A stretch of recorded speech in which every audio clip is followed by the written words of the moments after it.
láìpẹ́ ní wàhálà burúkú bẹ́ sílẹ̀ láàrin Mr Portable ìyẹn wèrè olórin àti ọ̀rẹ́ ẹ̀ DJ Chicken tí òun náà jẹ́ gbajúgbajà àwọn tí wọ́n máa ń ṣe DJ ní patí káàkiri. Báwo gan ni wọ́n ti parí wàhálà ọ̀hún? Èyí ni ohun tuntun tí. Ẹ ṣe kámẹ́rà èmi ni Késàrí Sango àníbọn máa jalè ológun ṣé owó kan tó sọ lọ́run láì sóòótọ́ ni àbí rọ́ ni no kí ló ṣé òun blackmail mi ni àbọ̀ òótọ́ ni ṣé òótọ́ ni mo ṣògo owó ṣé òótọ́ ni mo ṣògo ògo òyàwó ètìjọ́ nígbà wé àwọn àṣì ìwé ìgbà tí mo mú ẹsẹ̀ wo ló ṣe kò ṣe díje káwọ̀sì ló ṣe káwọ̀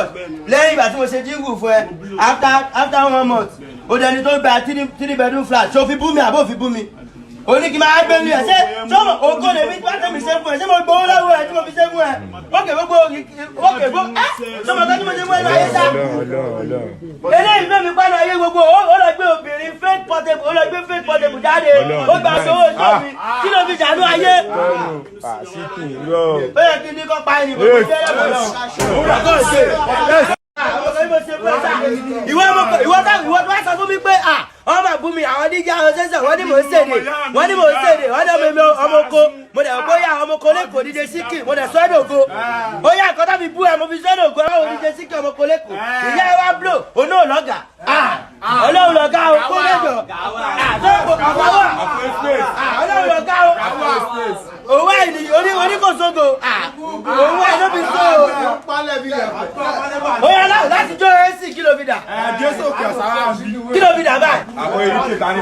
ọ̀rẹ́ sáà ni asọ́dọ̀gọ́ sá fún wa wọ́n máa bèèrè ọ̀rẹ́ òyà náà ní ìsìn ọ̀bẹ̀ èrìyẹ síkì ọlọ́pọ̀ ti kú ni òun ni wọ́n ní ikú kí ló pa bàdálẹ́kọ̀ọ́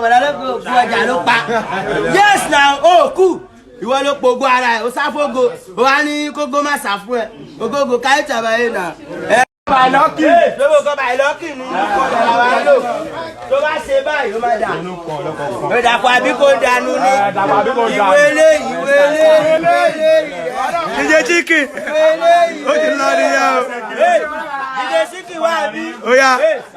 ìjámọ̀ ìdàpọ̀ àbí kò dànù ní DJ Chicken ti dàgbà ọ̀sẹ̀ nation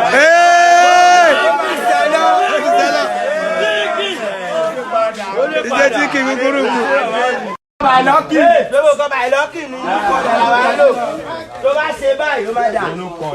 ìdàpọ̀ àbí kò dànù ní ìwélé DJ Chicken ó ti lọ ní yá o DJ Chicken wà bí óyá ìjámọ̀ ìdàpọ̀ àbí kò dànù ní DJ Chicken ti dàgbà ọ̀sẹ̀ nation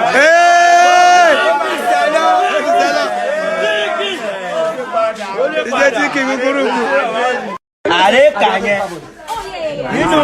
nínú àwọn pálá àti pálá fún DJ Chicken àwọn èsì tó ti ń gbénú DJ Chicken pé mo máa blow sẹ olóògbé àrékà ó ti múlẹ̀ níwájú ọmọ ọ̀ka. ló gbé pẹ̀lú ká ló bẹ́rẹ̀ bí mo wá sáfù ká báwo ni ká ṣe ní ṣe ká ó wà pẹ̀lú ká ìka máa gáìdì ká àpàṣẹ mi mo fún àbáwọn mọ́pò mi àwọn mọ́pò mi nìyẹn tó bá jẹ́ mi ní ọgọ́ níjọ́ tí mo wá ká ẹ mọ́lé mi ìbẹ́lé.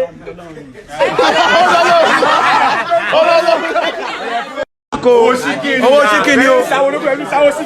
owó Chicken ni o.